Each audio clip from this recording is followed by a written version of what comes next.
Di balik senyum mereka yang kelihatan tulus, ada masa lalu kelam, tangan berdarah, dan kemampuan ngebunuh yang kagak bisa diremehin. Mereka hidup di tengah masyarakat, pura-pura jadi orang biasa. Padahal, sekali mereka turun tangan, mayat bisa berjatuhan. Nah, ini dia 10 anime tentang pembunuh yang nyamar jadi orang normal. Berikut diantaranya.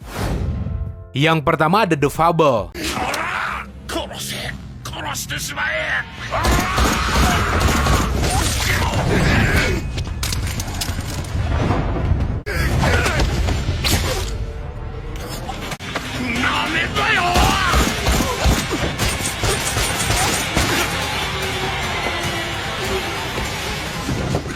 Jadi ada cowok namanya Sato Akira. Dari bocil nih orang udah dilatih jadi assassin, sampai akhirnya jadi pembunuh terkuat di santero Jepang dengan nama Fable. Nah, pada suatu hari atasannya pengen si Akira tuh ngerasain kehidupan normal kayak cowok seusianya yang lain. Sampai akhirnya dia dikirim ke Osaka buat ngejalanin kehidupan normal selama setahun bareng seorang assassin cewek yang sandiwara jadi adeknya.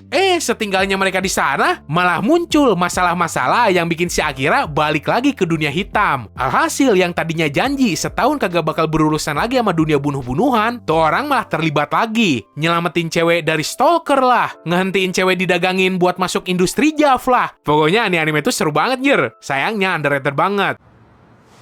中途半端な暴力ならやめよう。ろくなことね。いいから立ててめえ。立つけど俺に触るな。ビビるなら最初からジロジロ見るなっての。とりあえずお前財布出せ。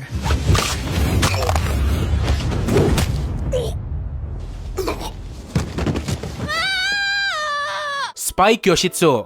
応戦します。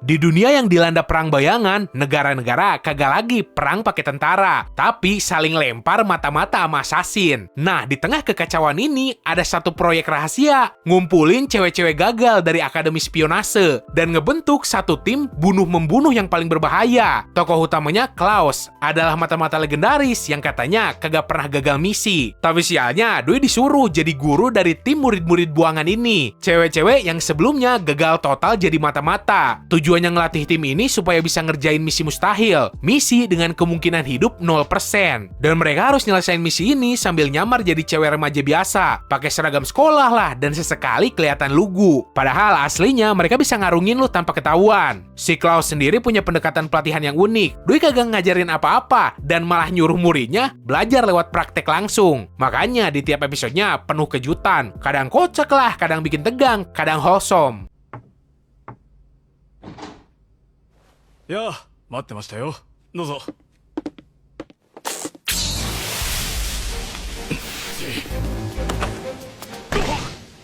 お前、この町に仲間はいるか？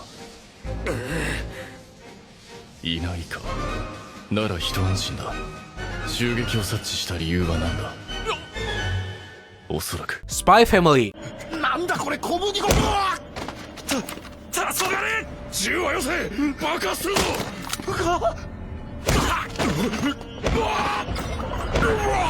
冗談だろ。彼女がささやかな日常を送れることを願うが、二度と俺に関わるな。 Dari luar, keluarga Forger tuh kelihatan kayak keluarga idaman. Bapaknya kerja jadi dokter, ibunya kelihatan kalem dan penyayang, terus kerja kantoran. Anaknya juga lucu, tapi pas lu ngulik lebih dalam, nih keluarga isinya orang-orang paling gila senegara. Lloyd Forger, sang kepala keluarga, sebenarnya adalah agen mata-mata top yang punya codename Tasogare. Tugasnya nyelesain misi rahasia buat ngejaga perdamaian antara dua negara yang lagi panas. Lloydさん、こんな時になんですが。 結婚しませんか？どんな困難が訪れようとも共に助けよう。Nah, biar misinya lancar, nih cowok harus bikin keluarga palsu. Yang jadi istrinya, Yor Briar, yang ternyata juga bukan cewek biasa. Di balik wajah kalem dan kepribadiannya yang lugu, nih cewek adalah pembunuh bayaran profesional dengan nama Ibarahime. Kerjaannya ngebunuh orang penting pakai senjata mirip jarum gede, sambil tetap kelihatan elegan. Terus ada anak angkat mereka yang bernama Anya. Nih bocil bisa baca pikiran orang. Jadi satu-satunya orang yang tahu rahasia kedua orang tua angkatnya tersebut, ya cuma nih bocil. Mereka bertiga berusaha keras ngejaga keutuhan rumah tangga ini dan nyoba berbaur sebagai orang normal.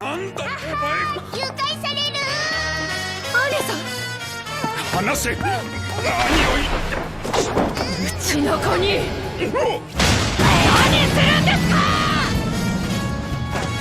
Wow, 大丈夫ですか? Kimi wa Meidosama.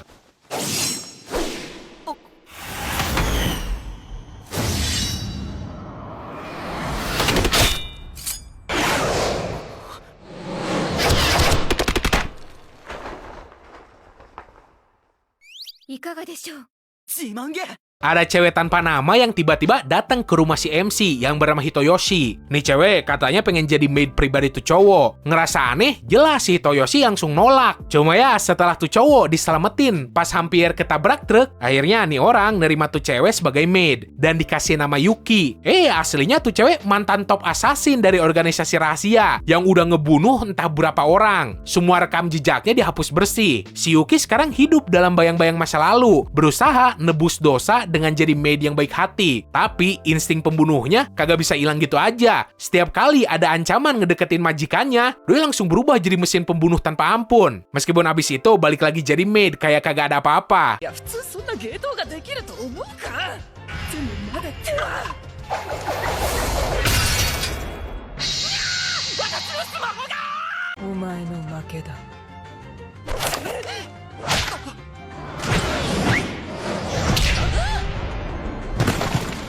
Licorice Recoil.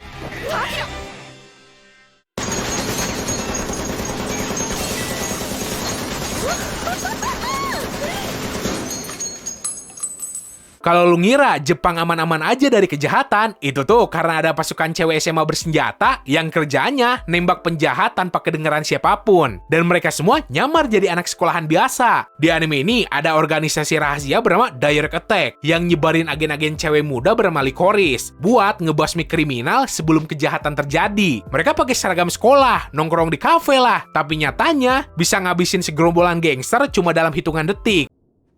Ya, 取引したいんだって。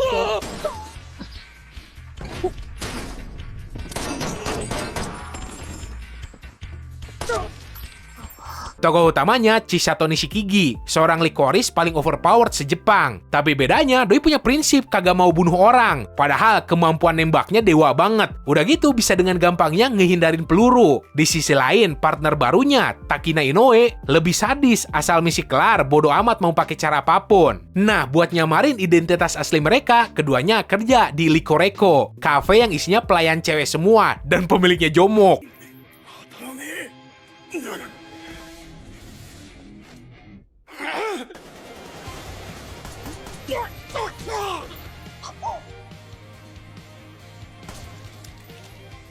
Nah, sebelum lanjut, Distrik Anime akhirnya bikin IG. Lu bisa follow langsung, handle-nya @distrikanimereal. Under Ninja.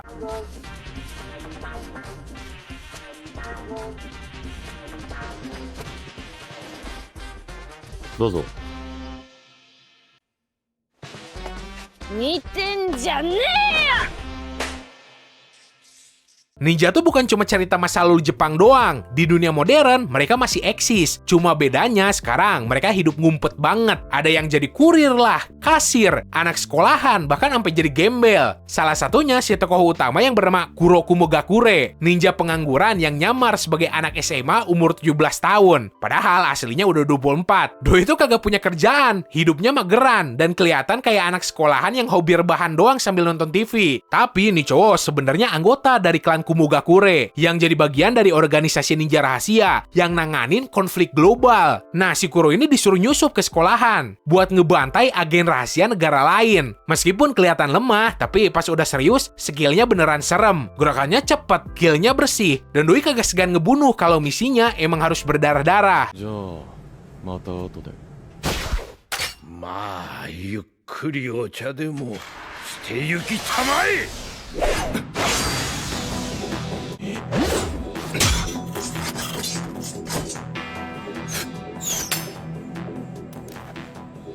さすがだな。 Body Daddies. お前のパパだ。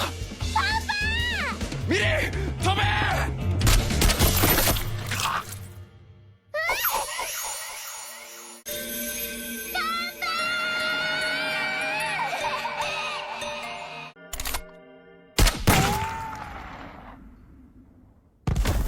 Awalnya lu bakal mikir, nih anime tuh cuma slice of life soal dua cowok yang ngurus anak kecil. Dan sekilas, kelihatannya kayak anime jomok. Tapi tenang, mereka tuh sebenarnya dua pembunuh bayaran yang hidupnya langsung jungkir balik gara-gara satu misi. Yang satu namanya Kazuki Kurusu, si cowok flamboyan yang doyan masak, cerewet, dan bisa dibilang jadi ibu rumah tangga dalam duo ini. Yang satunya lagi, Rei Suwa, pendiam, dingin, dan skill nembaknya jago banget. Tipe pembunuh profesional yang ngekill tanpa ekspresi. Mereka berdua kerja bareng sebagai assassin freelance. Cuma semuanya kacau pas mereka gak sengaja dapat hadiah hidup dari salah satu target mereka, seorang anak kecil bernama Miri yang polos dan super aktif. Anaknya bilang lagi nyari bapaknya, yang ternyata udah dibunuh sama mereka berdua. Sejak saat itu, misi mereka berubah 180 derajat. Dari ngebunuh orang jadi ngejaga anak balita yang kagak tahu apa-apa soal dunia berdarah-darah yang mereka jalanin. Atas dasar kasihan. Yang bikin seru, meskipun dua orang ini bisa ngebunuh siapa aja, mereka justru kewalahan ngadepin anak kecil yang hobinya nyerocos terus nyusahin. Tapi dibalik semua kekecauan ini, anime ini ngasih sentuhan keluarga yang wholesome banget.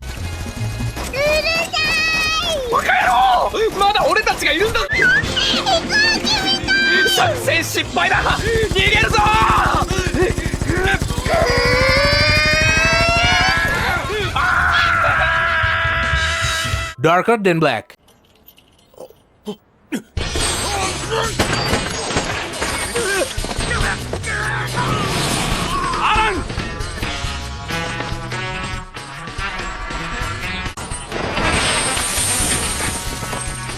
Langit berubah, bintang-bintang palsu muncul, dan manusia mulai punya kekuatan supranatural. Tapi bayarannya kagak main-main. Di dunia ini muncul orang-orang yang disebut kontraktor. Punya kekuatan overpower, tapi harus ngebayar kontrak kagak masuk akal. Kayak motong jari sendiri lah, makan batu, atau ngerokok 30 batang sekali isap. Nah, dibalik semua itu ada sosok yang paling ditakutin. Si assassin bertopeng bernama Hei. Siapa sih si Hei? Di siang hari, Doi cuma cowok kalem yang hidup sendirian. Kelihatan kayak mahasiswa biasa. Tapi di malam hari, Doi berubah jadi pembunuh profesional dengan nama sandi BK201 alias Black Reaper. Nih cowok pakai kekuatan listrik buat ngebantai musuhnya dengan cara instan dan brutal. Kagak banyak ngomong, kagak banyak gaya. Kerjaannya beresin target satu persatu tanpa ninggalin jejak.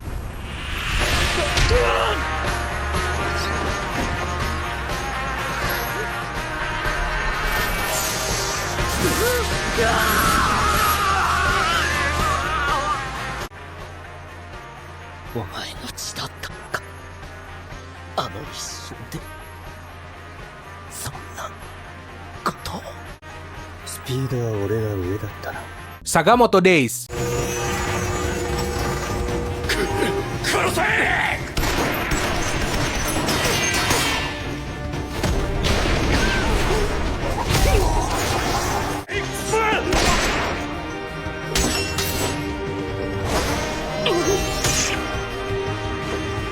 Dulu jadi legenda dunia bawah tanah, pembunuh bayaran paling ditakutin santero Jepang. Semua musuhnya ciut cuma dengar namanya. Tapi sekarang, Doi kelihatan kayak om-om pemilik toko kelontong yang doyan makan dan punya perut buncit. Namanya Taro Sakamoto. Tapi jangan ketipu sama penampilan bapak-bapaknya. Si Sakamoto tuh mantan assassin kelas dewa. Nih cowok ninggalin dunia hitam demi nikah sama cewek yang Doi cinta. Dan hidup damai buka toko kecil di pinggiran kota, terus punya anak.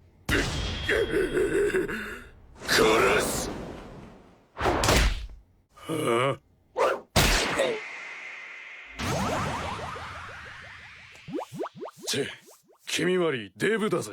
Tapi yang namanya masa lalu kagak pernah bener-bener hilang. Musuh-musuh lama, organisasi pembunuh, dan para pemburu bounty mulai datang satu persatu yang maksa si Sakamoto balik ke dunia pembunuhan. Apalagi setelah kepala si Sakamoto dihargain luar biasa gede. Masalahnya si Sakamoto janji sama istrinya buat kagak ngebunuh orang lagi. Jadi biarpun refleks dan skillnya masih OP parah, tiap musuh datang, Doi ngelumpuhin mereka pakai cara-cara absurd, yaitu pakai alat-alat sehari-hari. これを見るのは貴様で3人目だ。さすがの竜王げ。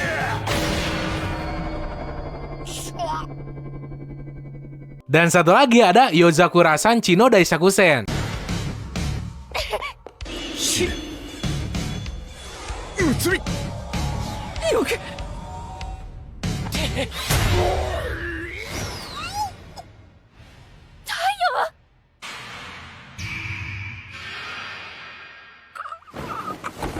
Setelah kehilangan seluruh keluarganya karena kecelakaan, Taiyo Asano jadi anak yang pendiam dan mulai ngejauh dari sahabat kecilnya, Mutsumi Yozakura. Tapi si Mutsumi tetap ngeyakinin tuh cowok, gua kagak bakal ninggalin lo. Tapi sayangnya si Taiyo malah makin susah bergaul di sekolah. Suatu hari, Doi dipanggil wakil kepala sekolah yang tiba-tiba malah ngancam nyawanya. Untungnya, nih cowok diselamatin orang asing dan bangun dalam kondisi aneh. Yaitu langsung dikenalin sama si Mutsumi ke keluarganya yang ternyata keluarga mata-mata berkekuatan super.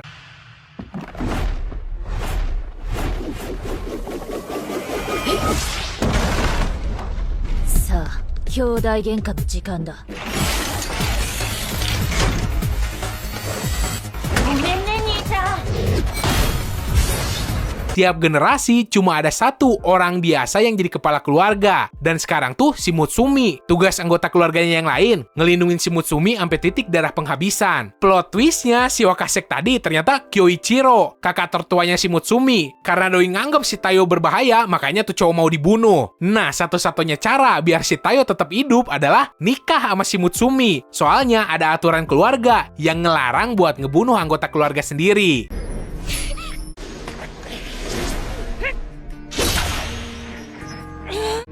双葉目余計な入れ知恵よ。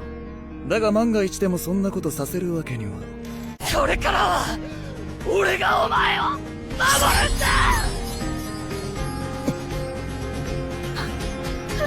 Oke, segitu aja buat hari ini. Lo bisa komen yang mana anime favorit lo. Dan jangan lupa subscribe. Bye!